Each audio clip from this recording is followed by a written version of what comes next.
Welcome to another week of Angle on Producer Summer Camp Series, where we are re-releasing past episodes to help you build out your producing skill set and answer the question, what makes an exceptional producer?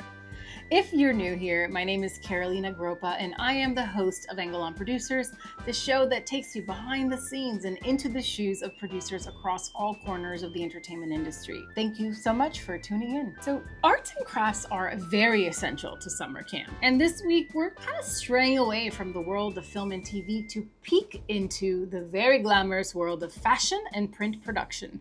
So please welcome your newest camp counselor, Dejan Poletan. Dejan is currently the global head of production at Bottega Veneta, but at the time of our interview, which was, so many years ago, 5 years ago, pulled deeply from the vault, he was focused on creative direction and production for fashion and publication outlets. Think Vogue, Alexander McQueen, Gucci, the list goes on from there. Growing up in Germany, Dejan got his first look into the world of fashion by tagging along with his mom, who worked as a makeup artist for fashion shows. He got into modeling for a brief stint before eventually landing behind the lens as a creative director and producer. During our conversation, we compared the worlds of film and fashion production, discussed what it means to build meaningful work, and strategies for innovative storytelling. So please get out your hot glue guns and your Jody bags and lock in for Dejan Poletan.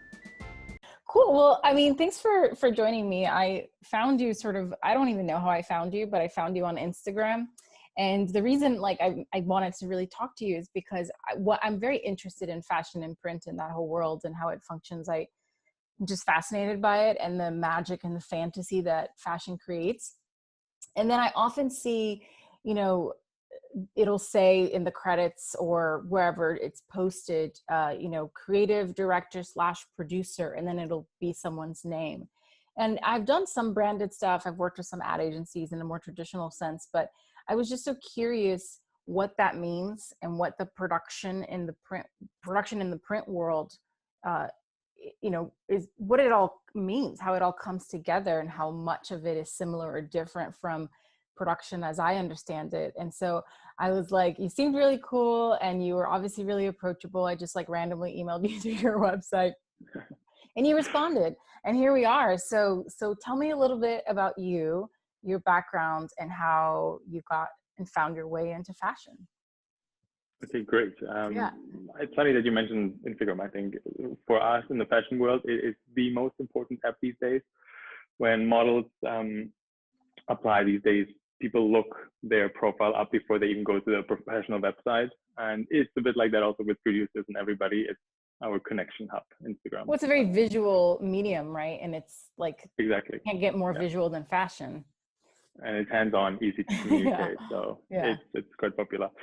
It's very funny. I think ever since I was younger, I was very interested in fashion. Sounds a bit cliche, but I remember watching fashion TV when I was 12 years old here at home. My mom was a makeup artist, so that helped me. Sometimes she would take me to local fashion shows here. It's nothing like those big shows you imagine in Paris or New York. It's very small, very local. But it really, for me, was always a bit like a dream world, and I could always escape into that world. And maybe that was the drive when I was younger. I was like, okay, one day I want to be part of that dream world. And that kept me going. And my first Vogue magazines that I bought, they were from our local print shop, and they only had 2 copies every month, I think. And I was always rushed to get one of those copies. And back then, when you opened those Vogue magazines, the productions were always, out of this world. It was always somewhere in the desert. It was creating Alice in Wonderland sets. And then it was not just about the fashion, but I think it was really creating stories. And that fascinated me. And so I made my way into the industry. I started modeling a bit. And I think, which is also something that's quite usual for this industry. Usually you don't go into fashion right away and you're like, I know I'm going to be this or that. You try a few different things. So I tried a bit of modeling, figured out that's not for me.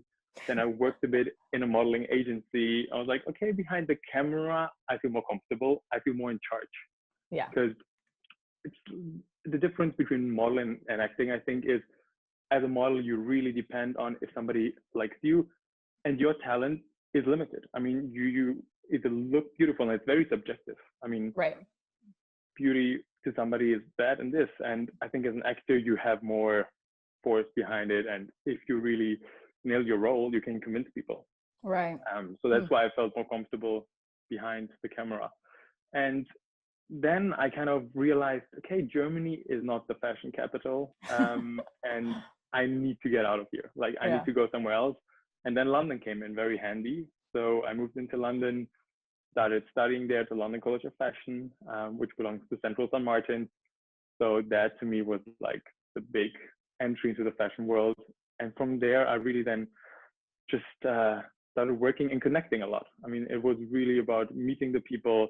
I remember walking into rooms where people would be working for Alexander McQueen, and after a 10-minute discussion, they would be like, okay, come by next week. Let's see if you can help us out. And that way you started. So I never really had the vision, I want to be a producer.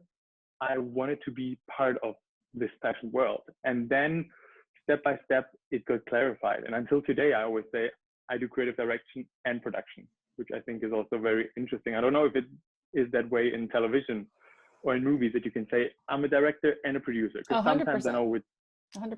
Okay, great. I think it's an industry that's very similar to yours, where you get to kind of play in a lot of different disciplines and you get to go from one to the other. So you can very much start as a writer and then go be an actor who then directs and gets to produce, or a lot of people start as actors and then find other behind the camera things that are interesting, because it's almost like, to what you're saying, especially from an acting standpoint, when you've gotten to be the paint in a way, you want to then be the painter, right? Like, you want to you've been around it for so long, you understand how it comes together. But a lot of actors get it from like their perspective. And a lot of the actors I've spoken to on the show or just in life who grew up in the business, they get to a point where they've been around it so much that they just understand it inherently how it works. And I think those people go on to become some of the best directors we have, because they understand it on such a deep level. You know, they've been around it since they were kids. So there's a lot of similarities to your point. That's great. I mean, that's also promising, because you always hear the big names, like, okay, he's director, producer, writer, and then does it transfer down to like the entry positions? But it's good to hear. Yeah. Well, and not to, I don't want to bore you with this, but in terms of like the producer title in Hollywood is very sort of amorphous, and there are people who truly like earned it, in the sense that they brought some true piece of IP or talent or money or something to the table that warrants that title. But then there's a lot of people who get that title because they were the manager of the talent, or the talent sometimes negotiates that title, so they have more bargaining power on the creative, but they're not producers in the true sense of the definition of the word, which is why you'll see like movies especially do this. Television is a little harder because it's a writer's medium, but in films, it's like, oh, well, Dejan connected me to this person. He's asking for a producer credit. We're going to give it to him because his best friend is Tom Cruise, or whatever. So there's like all of these unique ways that can happen. So there'll be like 20 producers listed, and you're like, who actually did this? Who made this project come to life? Yeah. It's interesting. Yeah, I think that is definitely the difference also to fashion. The teams are much smaller. I mean, even these days, it's really, usually 10 to 15 people is the size that is usual for a Vogue cover shoot. I know, or people tell me 10 years ago, it was double the amount of people, because there was also double the amount of budget. I don't know, that has definitely changed in fashion. The budgets are shorter and they cut down, and the industry is in a change right now. And especially now with COVID-19, it really hits the industry even harder. Yeah, which I want to get to. Yeah. Okay, great. Yeah, I feel a bit from the external view that film is a bit ahead of us. I mean, you've had this transformation where the big players like Netflix came in and changed the industry already. And now it looks like there's big budgets and the productions are actually growing, whereas we don't. Maybe you can tell me more about that. Is it that way, or how is the environment changing? I mean, I think as it compares to fashion, I could understand how with cameras getting smaller and more accessible and more people having like anybody can go buy, you know, a really good sort of Nikon and go play as a photographer. And it's a lot less needed, generally speaking, to set up a print shoot than it is to set up, even if you're going to do a small, like 15 people, we're going to shoot a scene in this apartment. You can shoot just with a camera, but then like similar to print, there's all these other elements that take it to the next level, right? With like lighting, somebody who truly understands lighting, well, that could be just one person, but typically that's a department of at least 3 people. So there you have 3 people who are just going to be helping with lighting and shape light, right? And then you have your camera person, then you have your makeup person. So all of a sudden you're already at like 15 people and you haven't even done anything. You're just like sitting in a chair. So I think it can scale up very quickly. But I would say that while Netflix and a lot of the streamers have provided tremendous opportunity for content creation of all sorts, it's also in a way kind of started to shrink the middle class that is Hollywood even further, because it's almost like, you know, once streamers started happening, well, people started going to the movies less and less. So the middle tier of projects that used to get made, like anything in the $50 million budget, which is like a medium level movie, which is, you know, a lot of the movies, if you look back in like the early 2000s and you're like, how did this get made? It was a lot of that kind of stuff just in the middle. That was, they were able to, studios were able to take more risks, I feel, creatively. And then as that gap started widening, you started to see, well, and now studios are getting bought by conglomerates. So they're not beholden to creatives as much as they want to be. They're beholden to stakeholders, right? And so shareholders, not stakeholders. Stakeholders are a different thing. To shareholders, and so they need to get the Marvels. They need to get their Transformers 18 and properties that are tried and true internationally, that are going to drive butts into seats into theaters, because that's still theatrical is still where a lot of the money, you know, it has been made. But so Netflix has, you know, not just Netflix, I don't want to put the onus on them, but a lot of the streamers Amazon and Disney Plus. Yeah, all of those guys. It's like, well, now you have literally top level talent in your TV in multiple different types of ways, you know? So what is the incentive to go to a movie theater? And so because of that, people are spending less money. And so then the studios have less money to play with. And so then there's less jobs to go around. It's sort of a trickle down effect that starts with the consumer, right? Because you can exert your power with how you spend your dollars, I would say most places, but especially here in the States. So a lot of the people have just changed their viewing habits because of the streamers. And I think the younger generation who've come up under us are just, why go to the movie theaters with your friends if you can just like watch a million things on Netflix? And I get that, you know, so I agree. So it's created this big disparity between independent filmmaking, traditional indie level films, which are like budgets under 10 million, which would be the equivalent of a print shoot. Sounds like a lot of money, but most of that goes to labor, you know, and it's still hard. It's still really, really hard. Or you have these big tentpole movies that the studios pour everything into because they need it to survive. Yeah. What has also impacted fashion a lot is that we just talked about Instagram, for example. Mm-hmm. I think that over flooding of visual images, and that you also consume print very different than 10 years ago. So when Vogue did this shooting, which was $300,000 somewhere in the desert, they knew people would look at those images for weeks, and it would have an impact. These days, I mean, people look at it for an hour, and then it's like, okay.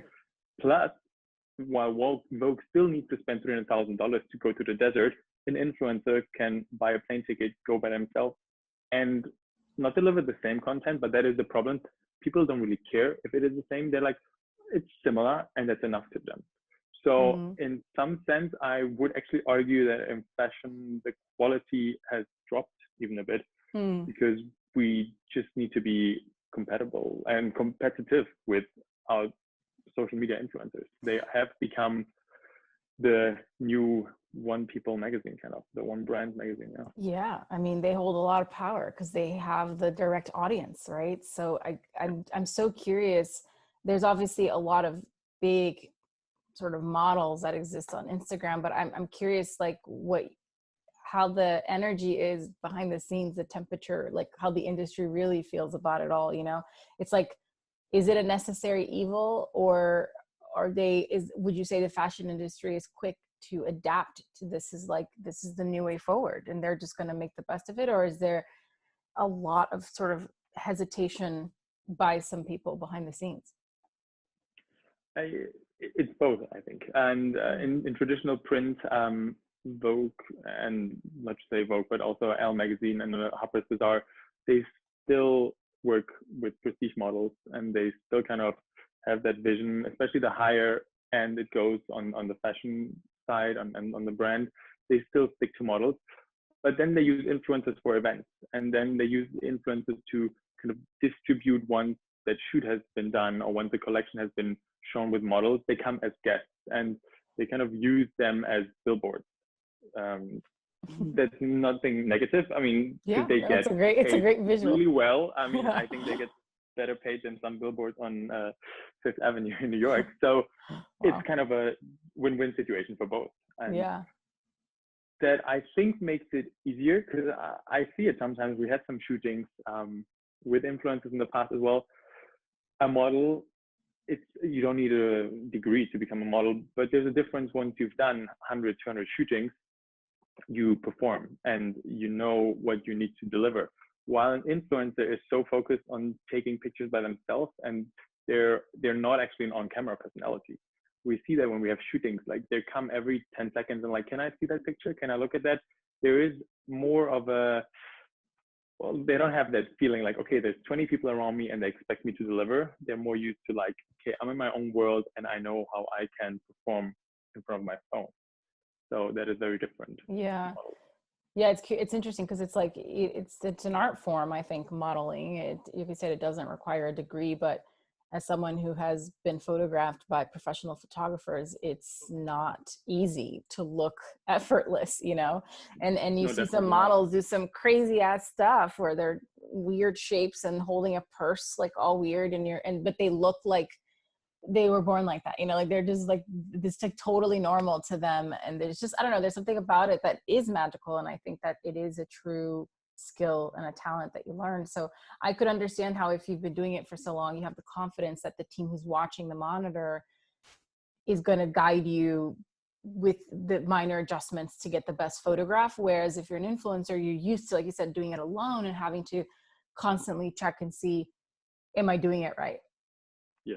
Whatever right means. Yeah, it's interesting. No, definitely. And with modeling, I mean, you see these days with the new generation of top models, they train like pro athletes almost. And when they come on the set, they usually have very strict plans, what they eat and how the catering looks like. And it's not kind of out of I'm a diva, I need this. They really have fitness plans and they know what they need to eat. And in the beginning, I think when you see it externally, you think like, why is that? But then you realize they travel sometimes 6-7 days a week. They constantly are on airplanes. And if they don't have that kind of routine, at least with their workouts and with their food, you couldn't be on that high end level. And you couldn't be 12 hours around 50 people telling you, give me that, give me this. And definitely requires a lot of energy and professionalism.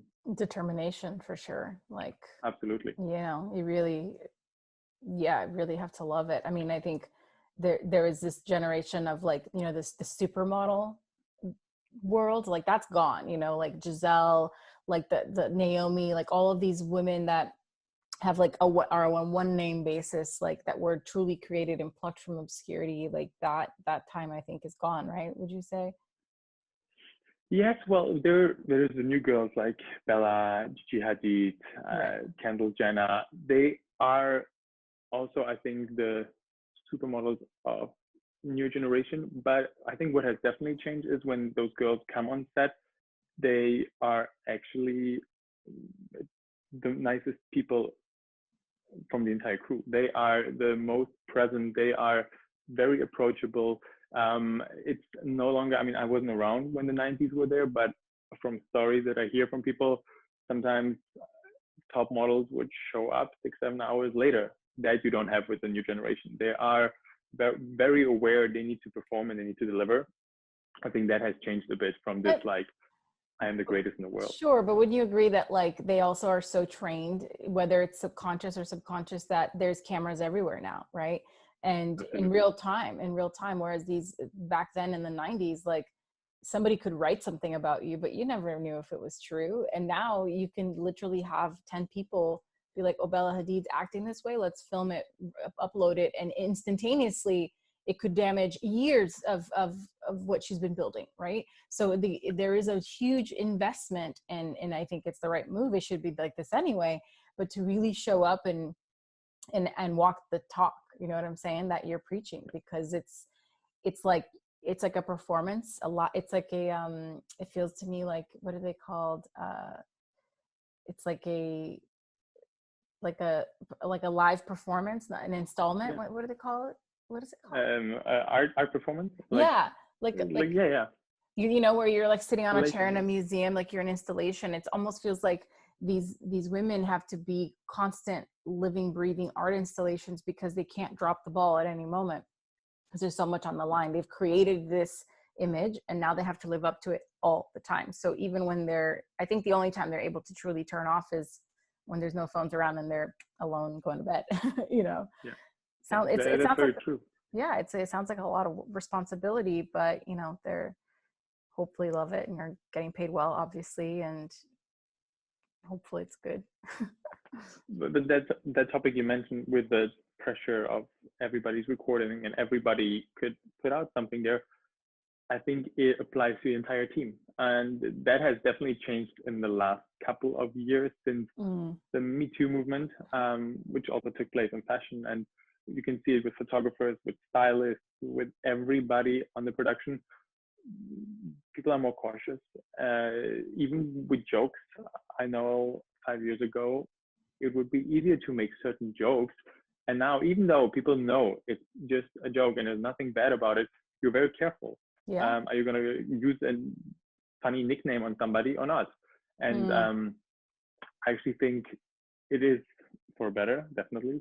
But it definitely shows also that, because fashion used to always be this like, oh, we're kind of a little clique and we're in our world, almost like a family feeling. That has gone a bit. It has elevated a bit, and people are more aware. Okay, this is not my family here. This is a professional job, and I need to deliver, and I need to be careful the way I present myself, because these days everything is instantly out there in the world. And also, what is then happening once it's out there in the world, it's very hard to tell if it's true or not. And a lot of people actually don't really do the research to find out, oh, was that photographer involved in the Me Too movement or not? But once you have that stamp and that label, it gets really hard for you then even to find out the truth, and you just kind of brand it and they put you away. So that is very challenging. I mean, there's always someone lined up in the wings waiting, you know what I mean? So it's interesting. But so just to back up a little bit, so once you became more of a behind the scenes producer type, will you describe then what a producer is and how that's different from a creative director? Yeah, of course. I think with production and fashion, there's the two big things. There's print and advertising, and fashion show and events. And I started out with events and fashion shows, which is the more stressful one, because it's almost like live TV. Everything that you're producing needs to be timed on the second, and everything needs to be 100%. I think a good example I can give is the Dior show last year. It was the Dior cruise show in May in Marrakesh. And there, the time was so slotted that with the sundown, the show should start. So they would hit the perfect light, but some guests didn't arrive in time. Of course. So the entire show was postponed 15 minutes, but that 15 minutes was almost, I mean, a game over, because the lighting wasn't prepared to adjust so quickly. And I mean, we're talking here about a multi-million-dollar production that has been prepared for months. But just that fact, you don't know, like, puts out so much anxiety and stress, where you don't really think anymore. You just act and you just perform, and you're like, okay, we got to save this somehow. And that you don't have with print. It's a bit more relaxed. I think you have a bit more stress in the pre-production, but on the actual shoot day, you don't have that pressure and you don't have that fear if something goes wrong the whole thing might fall off. Yeah. So I actually then found out later that print is, I don't know if I enjoy it more, but it's definitely better for my mental health. Yeah. And it's on the long term also, I think, more manageable to do. Yeah. I know after a fashion week season, you are trained out. Yeah. I can't imagine. I just, my experience of fashion week is living vicariously through influencers. And obviously they make it seem like it's just really fun and glamorous. And I know it isn't, because I know the world, the impression that others have of producing and making movies, and that it is this incredible magical experience, and it's just hard work behind the scenes. And so yeah, I mean, that's crazy. That's really wild that even at a show of that level with such big players, that, you know, they would not be prepared to shift everything by 15 minutes. But so you not shot, but you produced this cover of Vogue recently with Bella Hadid, right? Yes, it's the latest Vogue Greece cover with Bella Hadid. It's their anniversary issue. They've only been around for 12 months. And because Vogue internationally has kind of rolled out a new franchise model, and they rebranding Vogue all around the world. So Vogue Greece is one of them, and they have a great team, and they do beautiful productions. And so with that shoot, maybe I can give you a bit of example how we. Yeah, I'd love to know how a shoot like that comes together and what your role is in it. Okay, great. Usually the magazine approaches the agent of the photographer and says, we have a shoot coming up, would this photographer be available and interested? So I think the photographer on those shoots is always the key person who needs to be clarified first. And once that is done, then you are in touch with the agent and the photographer as a producer, and they kind of discuss with you who's going to be the model, who's going to be the hair and makeup artist, who's going to be the set designer, which venue are we choosing? We need to do location scouting, we need to get permission, we need to talk to the magazine with a stylist about arranging a fitting, getting all the clothes shipped with their assistants in time to the shoot. And it's really in that pre-production phase a lot about communication and being very quick on building a team, because usually the turnaround is they request you 2 to 3 weeks before the shoot. So it's kind of a lot of pre-production where you have to find out, is that hair makeup artist available? Is that set designer available? And then put everything together in a short amount of time. Yeah. And so then are you the photographer then is the person driving all of these creative decisions of who they want to hire and who they want to partner with? Or does it depend? Yes. Well, it depends. Usually the photographer is kind of the visionary and has the ideas. It's a very close collaboration also with the editor-in-chief or the stylist for the shoot. And then as a producer part, it's a bit like, okay, I want to shoot somewhere outside in New York. It needs to look industrial, come up with 5 ideas. And that's where I think we can be creative, and where we are really forced to be creative. We have to do location scoutings and make mood boards and then send it to them. And kind of, I think with time, it's very important to have good relationships to the photographers and the stylists, so that they can kind of trust you and they know they can rely on you. I think that is very important as a producer, to have that relationship with them. So then the photographer selects their producer? Usually, yes. Yeah. Usually photographers have their producers. Oftentimes magazines come and say, oh, we have in-house somebody, or we would like to suggest somebody, but photographers are very cautious on that end, because they are, at the end of the day, artists. And they are, I mean, as you know, probably in film also, artists are very emotional driven people. And they need to have that feeling, there is somebody who I know, who I trust.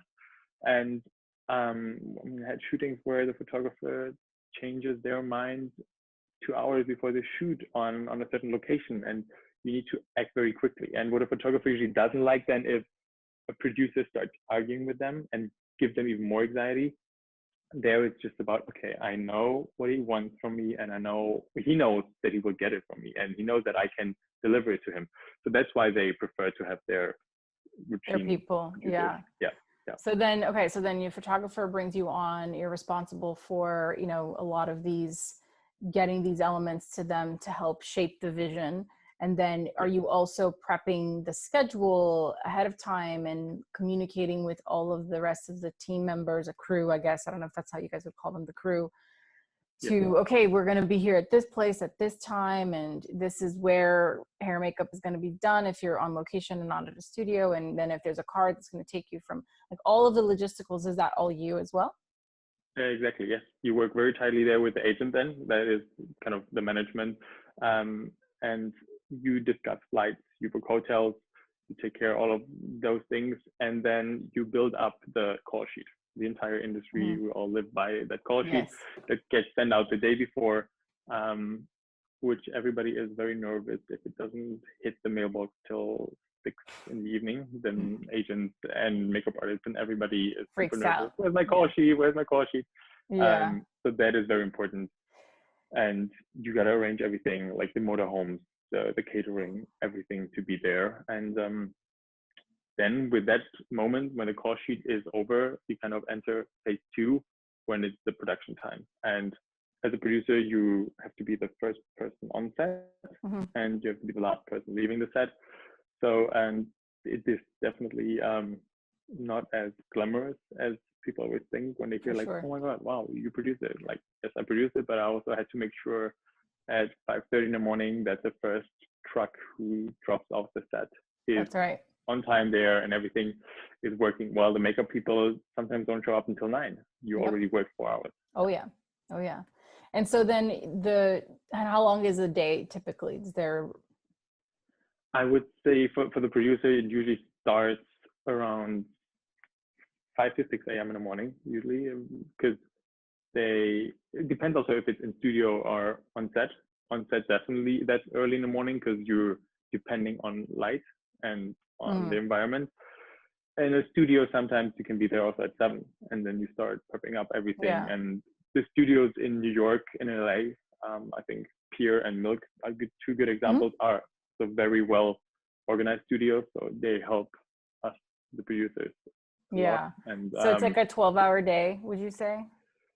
Minimum? Honestly, more going to, I never hit home before 10 p.m. on a day like that. So it's more like 16 hours a day. And then on the actual shoot day, it's less about being the organizer. It's more, I see my responsibility as making sure the mood is good. And I don't want to say it in a negative way, but being also a bit of an entertainer. So making sure the model is in a good mood, kind of sensing if the photographer is happy with this, what do people need on set. So it's really kind of listening, looking, and then trying to be responsible for a good mood. Yeah, it almost sounds like you're like the person who's throwing a dinner party, you know, so you've done all the prep work, and now all your guests are at the dinner party, and you just have to make sure they have everything they need, because it is very similar to production. It's just that you're setting up for a sprint, and we're usually setting up for a marathon, so it's that times 30 days. I love with a lot more people. Yeah, it's kind of like that.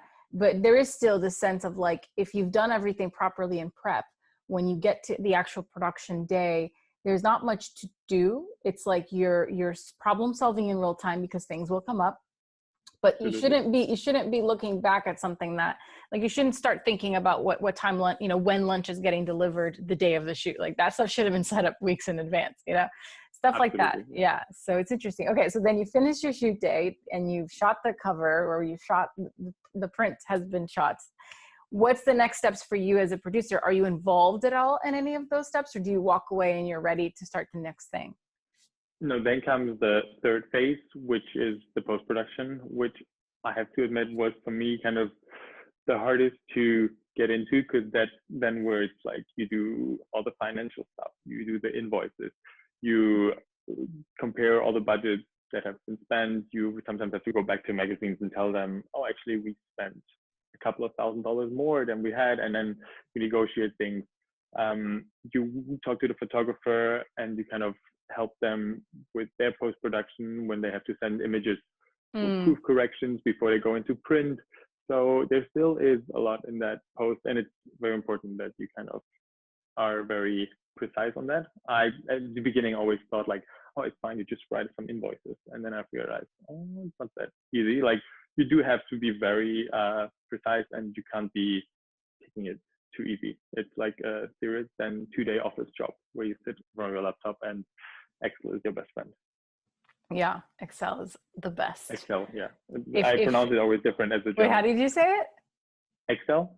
Excel? I like Excel. It sounds kind of like Axl Rose. I like it. It's kind of like the rock star version of Excel. Excel's like for nerds, and you're like Axl.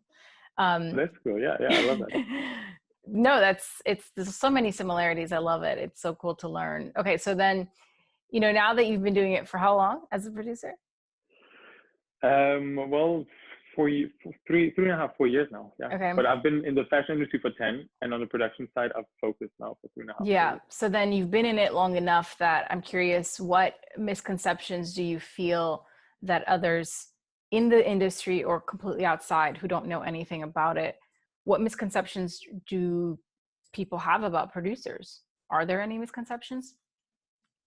I think the one misconception that I have, because I also do creative directions on some jobs. So of course, with Vogue, it won't happen that they call you and say like, oh, we don't have a stylist. Like, can you do it tomorrow? Like for smaller projects that I've done, literally sometimes you don't have a stylist. And then through my background with London College of Fashion and being in-house, I mean, I've been also with Tom Ford production in-house.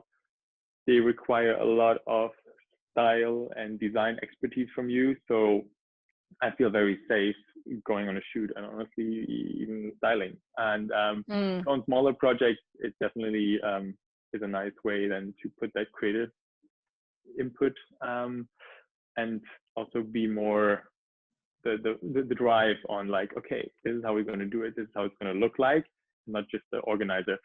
So I think that is definitely a misconception where people always think like, oh, you're the producer, I'm the creative director. So no, there's sometimes where it is that way, but usually not. So you can be both though. I mean, I realize it, and I'm very happy that you can build a way around that. The industry is not so much like, why do you do this and why do you do that? Right. Being both, you mean the producer and the creative director, doing both? Yeah, you can. I mean, usually don't do both jobs together, but you can do them separately. I mean, 1 week I can, 1 week I can be producing both covers, and the next week I get booked on a job where I'm the creative. That's what I want to say. Got it. That makes sense. Okay. What would you say is the most challenging aspect of doing what you do?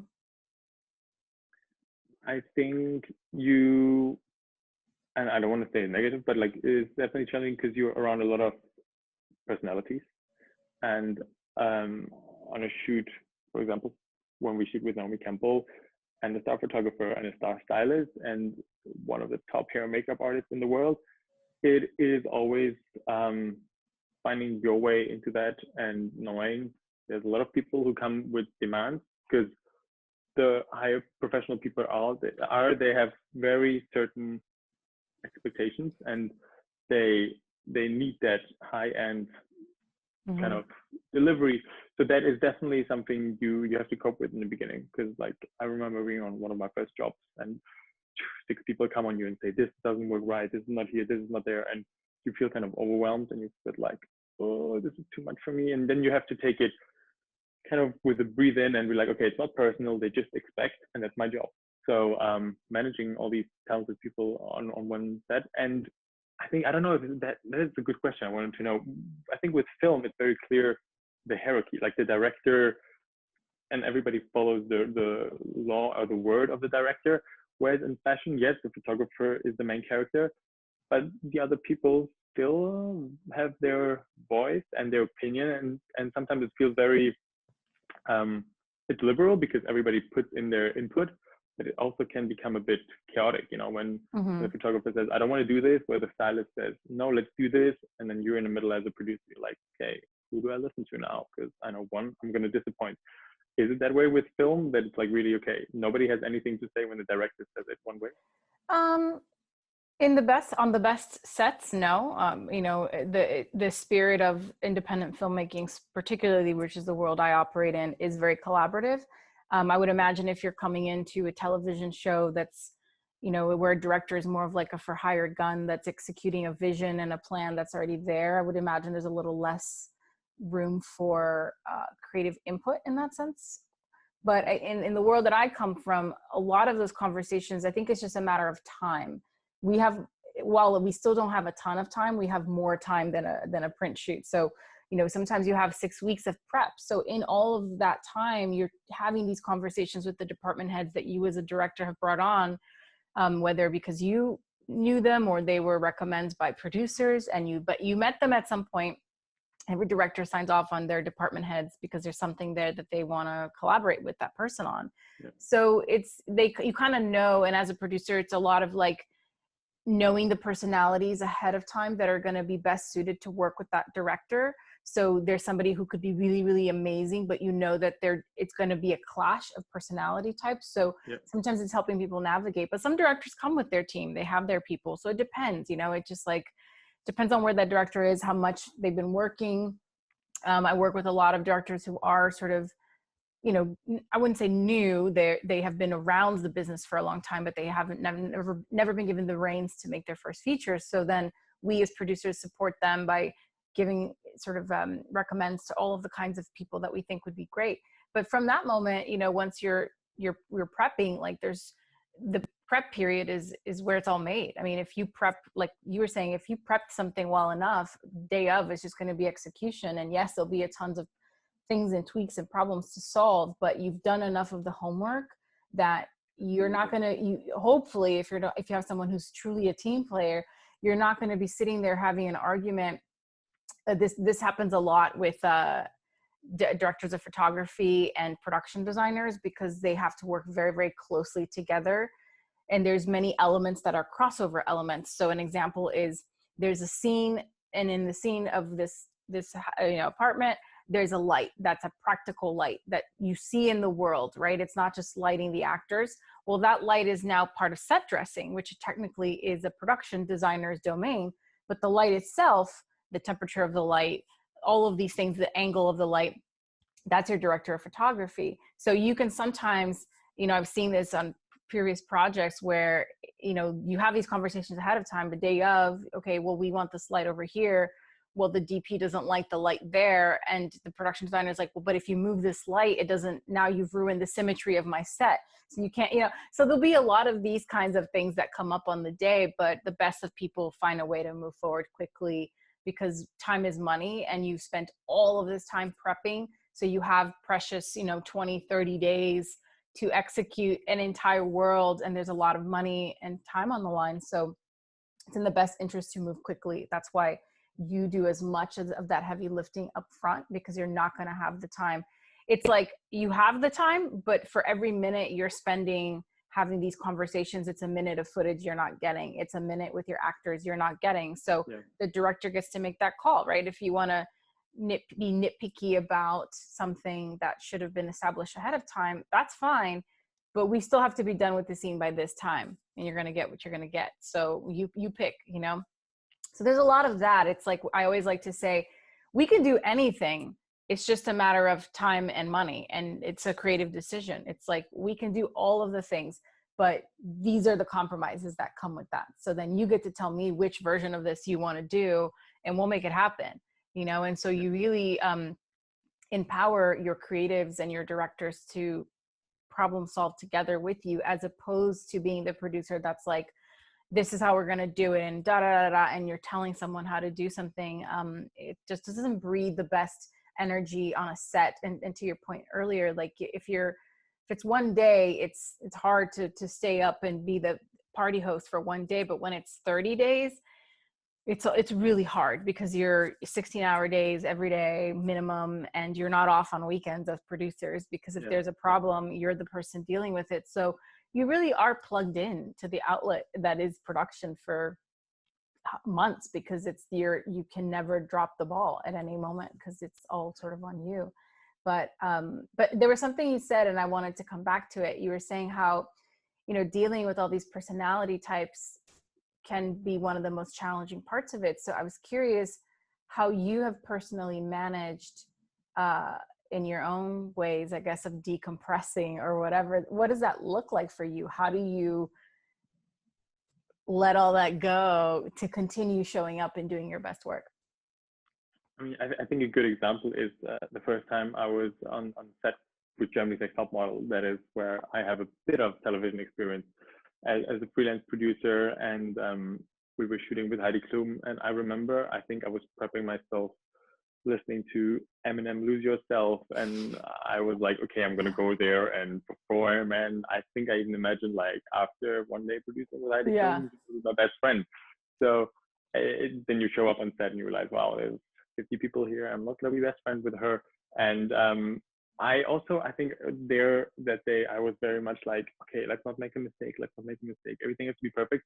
But that way I ended up not being so present. I ended up being super stiff, and I went back to the room at night because it was in LA, because I flew out from New York to LA, and I ended up going back to my hotel room, and I was like, wait, like I wasn't even there on that set. I don't know even what I did. Like I was very robotic, and it kept me on for a few weeks where I was like, I think I need to change that approach and take it a bit more relaxed on my end.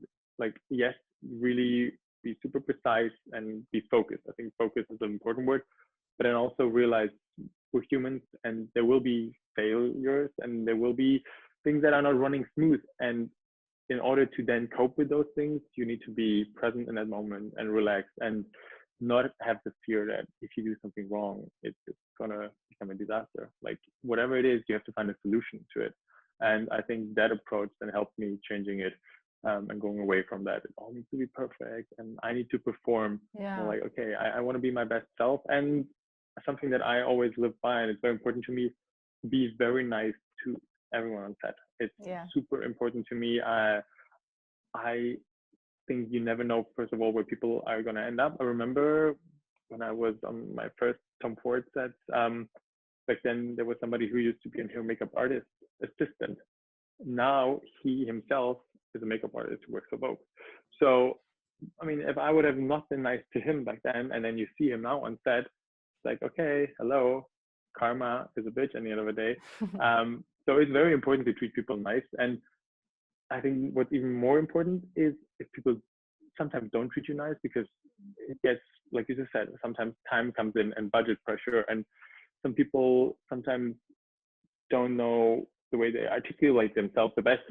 You still handle it very professionally, and that you try to take it very focused on how can I solve this, and not like, oh, they attacked me. So that's super important to have that in mind. So also how you deal with when people explode on set and sometimes are not at their nicest, which is sadly sometimes the case in fashion, not just in fashion, everywhere. I think where the pressure comes in, because and it took me some time also to realize that I was like, oh, why is that person so mean to me? And then I actually understood that person really, they wake up in the morning and they want to deliver something great, because they're all, to work for magazines like Vogue or to be working at Tom Ford, it's not a job where you come and be like 9 to 5 and you go home. Those people like me, also, it's a dream and a vision. You always took this as like, that's my life. So they want to perform at the best. And when sometimes the makeup doesn't work out they want it to, they are also disappointed. So it's in the end just shows that they are committed to their work and they love what they do. Yeah, I think the term artist gets a bad rep. You know, I think that you are creating something and it takes a team of people who are all creatives in some way, shape, or form. Like choosing a locations is a creative thing.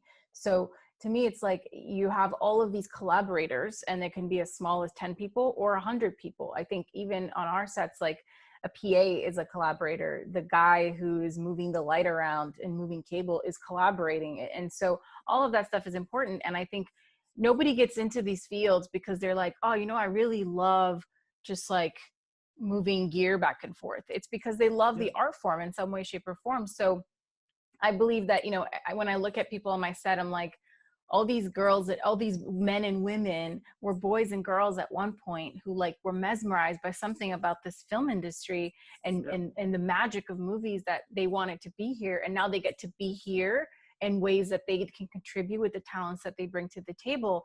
So you are living your dream, and that is an inherently emotional thing. So even though you're not doing a job that on paper seems emotional, I think the whole process of creativity is inherently emotional, and it attracts emotional people. So that's what makes it challenging, is because you have tens or hundreds of people who are all on different emotional wavelengths all at the same time. And you as a producer have to, it's like herding cats. You have to like know how to best deal with all of these personality types, understanding that sometimes others will take priority. So if Naomi Campbell is dealing with some stuff and needs some stuff, she's going to take priority over this other person who is maybe like losing their shit over here because of time and budget, you know, and all of these other things. But I think if you can step back, it's like everybody's showing up, like you said, to do their best work and to be the best version of themselves. And sometimes they miss the mark because they're imperfect humans, like we all are. So I mean, there's also people who are just negative, toxic, terrible humans.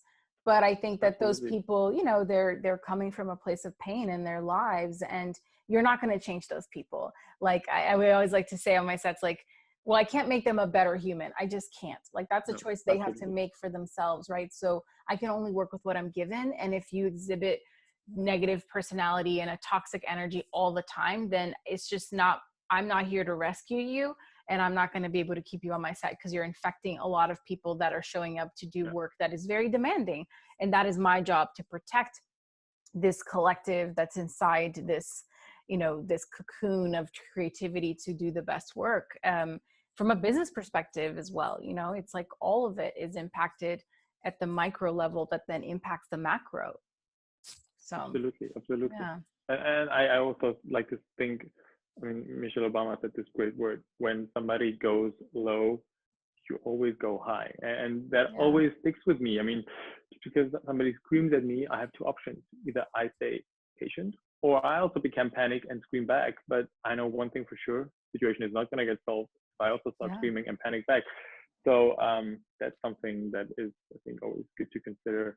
And then having your vision also. I mean, you know, where do you want to go? What is your goal? And then not just when the small problems come up that you lose it, but then you think, okay, that's fine. Like I'm here in a big production, something doesn't go right, but I'm learning something from it. This is a lesson, and I can develop from it. Yeah. So that you take it more on a long vision.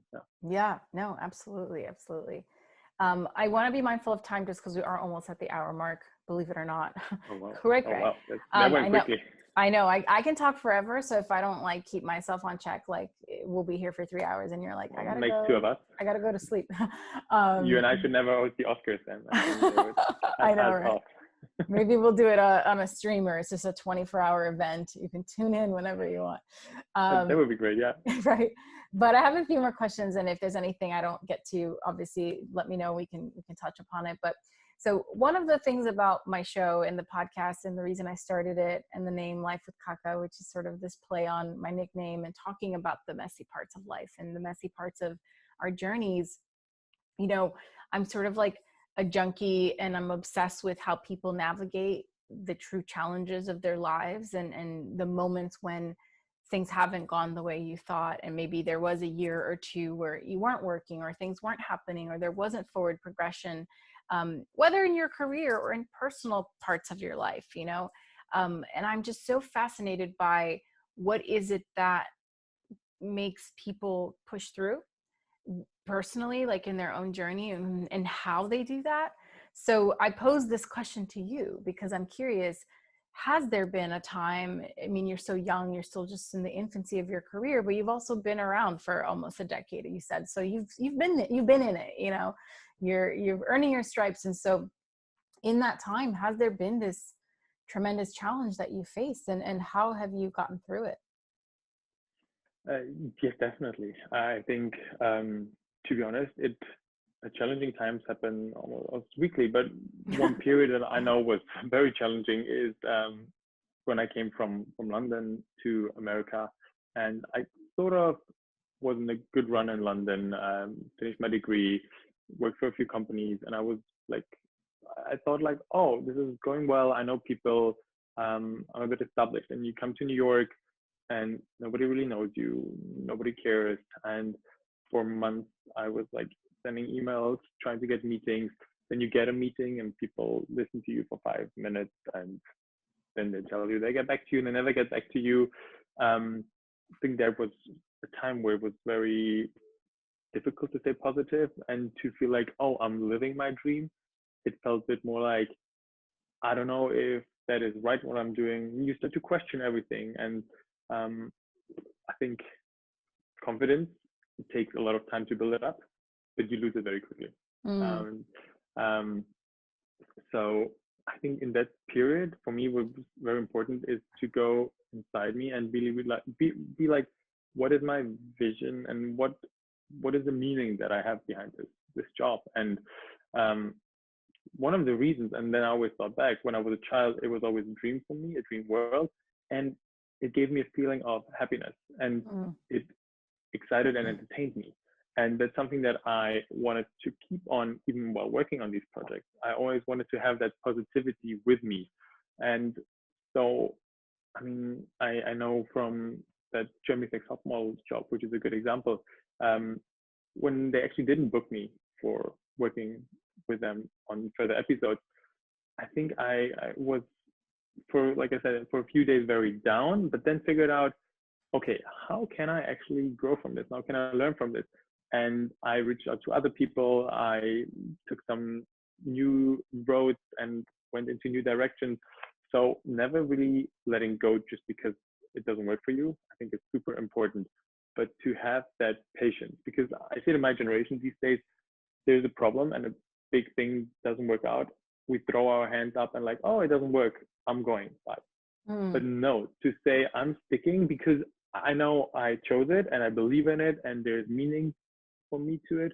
So I'm going to go this path, and it's going to be hard work and it will take some time to get some rewards for that. Yeah, that's really good advice, a good point rather, which brings me to my next question. Actually, as we wrap up, if someone's listening and they want to mirror some of the career choices you've made and have this desire to get into print and fashion in some way, what advice would you give to that person, whether they are like 19 straight out of college or they're whatever age wanting to make a pivot into that industry? What advice would you give? I would definitely say get as much work experience as you can get. Like apply for as many things. Like I just said, I started with many different things during my time in London and being a student. I worked in showrooms. I worked in design parts. I worked on the event part. I worked in communications. So really trying to be in all different fields, getting work experience, and also doing things that honestly you don't want to do. I mean, I had to clean showrooms. Like, I mean, people were like, okay, here, the showroom is dirty, clean it. Like, that's not why I'm here for it, but you do it. And you kind of take on these things, and that helps you then to kind of stick your road and to go your way. And one term I always like to use, it's all about visibility. So don't rely too much on your title. And I've had some jobs where I was the intern, but because I was so present and I tried to do a great job and offered myself, I was very present on set and offered myself. It actually got me to higher positions and to work with companies now as a freelance creative, where they book me for campaigns. That is something that I can recommend to anybody out there. Don't rely too much on your title, but be very visible and do your best work that you can get out there, and it will be rewarded for sure. Yeah, absolutely. We always say on our sets, you get your next job based on the job you're currently on, because everybody's always watching, everybody's looking, everybody's seeing. It's just everybody's observing, everybody sees just how the energy that you have, the enthusiasm you have to do any task, big or small. And, at the end of the day, I think no matter what industry you're in, it's all going to be inherently challenging. And so we want to surround ourselves with people that are going to have a good attitude. Like, I think because the rest of the stuff can be learned. And it's harder to teach someone how to be a good person than it is to teach them how to do a PO or properly do an invoice or, or whatever. So I think that's really solid advice. And I hope that I'm curious to see what fashion is going to look like on the other side of COVID-19. I'm sure you are as well. We all are. It's very interesting, and I mean, I love that we're also talking right now, because for me, the next step in the next couple of years is I want to move over in the production side a bit more Yeah. to entertainment and television. So it was very helpful and very great to speak and kind of hear your experiences also, Yeah. and to find out what are similarities and what is really the big difference. And what really stood out for me when you said a fashion shoot is a sprint, where a film production is a marathon. Yes. Like, I think that a lot of things are similar, but the time spent are very The different. time spent, yeah, and the amount of people, and Yes. yeah, navigating that is a little harder, but it's not anything that you can't learn, you know. It's just getting into it and understanding. But thank you so much for taking the time and speaking to me. Thank and you. sharing your journey and your experiences with me and the listeners. It's what it's all about. I'm very grateful, and thank you. Yeah. Thank you so much for doing it, because I think it's so important that there are valuable podcasts out there where people really use their knowledge. And I say knowledge because it's important to go out there and share something that other people can find inspiring and that can help them for their career. So it's a Yes. beautiful thing. Thank you so much for Yes. doing it. Well, you're very welcome.